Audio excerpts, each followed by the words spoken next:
Today, I want to speak to the heart. Not the polished version we show on social media, but the honest, raw, sometimes weary heart that beats inside us all. That heart which longs to love and be loved, which hopes for connection, for someone to say, "You matter to me. I will treat you well." We are wired for love, but sometimes, in the pursuit of that love, we ignore the signs telling us we're heading into harm's way. Today, we're talking about relationship red flags. Not just in romance, but in any relationship where love is exchanged, friendships, partnerships, family, or even work. And we must talk about it, not to shame, not to accuse, but to awaken. Because silence has kept too many people in places they didn't deserve to stay. And love, real love, should never come at the cost of your dignity, your peace, or your identity. Red flags are not small things. They are warnings, not because you're weak, but because you're worthy. They're not about making you paranoid, they're about making you prepared. Because sometimes, the most dangerous thing isn't when someone screams at you. It's when they smile while slowly breaking you down. Let's start with what a red flag is. A red flag is a consistent pattern of behavior that diminishes your sense of self, your autonomy, or your emotional safety. A red flag isn't a one-time mistake or a bad day, it's a repeated wound.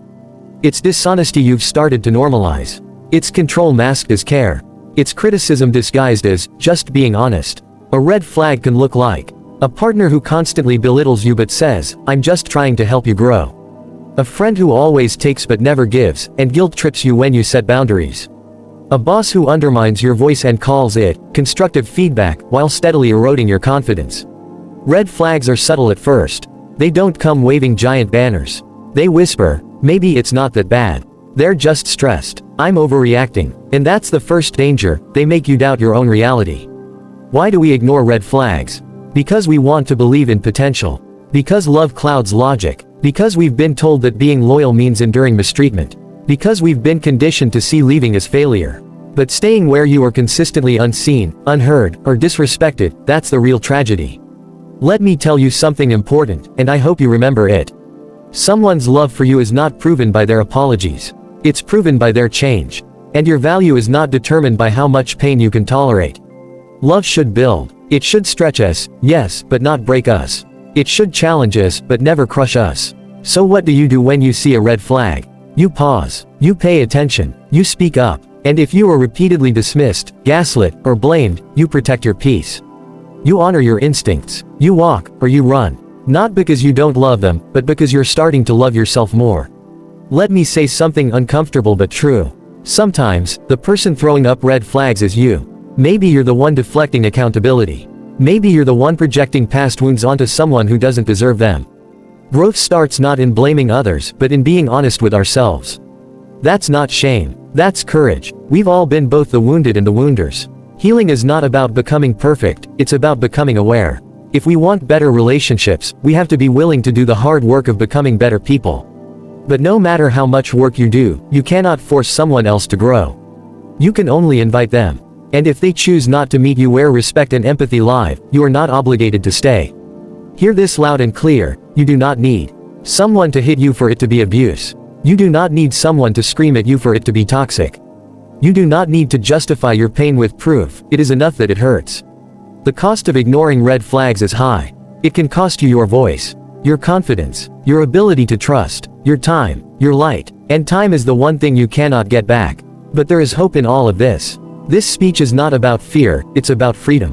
When you start honoring red flags, something powerful happens. You stop settling. You start choosing people who see you, not just use you. You stop shrinking to make others comfortable. You start attracting relationships that are healthy, reciprocal, and rooted in real care. And the most important relationship, the one that sets the tone for every other, is the one you have with yourself. When you raise your standards, you raise the quality of your life. When you stop begging to be chosen, you begin choosing yourself. When you stop explaining your worth, you start embodying it. And that will scare some people. Some will call you difficult.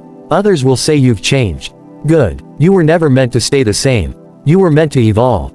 To rise. To break cycles. To build boundaries that are not walls, but doors, with locks you control. That is not selfish. That is wise. A red flag doesn't mean someone is evil. But it does mean the relationship needs inspection, intention, and sometimes, intervention. And if none of that works, it needs to end. Because you don't fix people by bleeding for them. You don't prove your love by sacrificing your sanity. You can love someone deeply and still walk away. You can forgive someone and still say goodbye. You can be compassionate without being a doormat. Let this be your permission. You are allowed to leave anything that hurts more than it heals. And to anyone who has already walked away from a red flag relationship, celebrate that.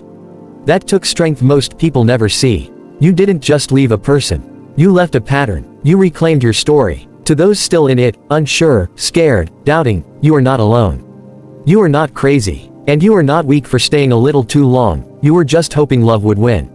But now it's time to let truth win. To let peace win. To let you win. Because the right relationship will not require you to abandon yourself. It will not ask you to beg for basics. It will feel like coming home, not like walking on glass. In conclusion, love is beautiful, but love is not blind. Love is not meant to be endured, it's meant to be shared, honored, and protected. So look for the red flags. Trust what you see, but more importantly, trust what you feel. The soul always knows what the mind tries to rationalize away. And when you feel that pull to walk away, let it be the first step, not into loneliness but into the fullness of who you're becoming. Choose yourself, again and again, until it's no longer a radical act, but a natural one. The right people won't be threatened by your standards. They'll rise to meet them. And you'll finally stop surviving love, and start thriving in it. Thank you.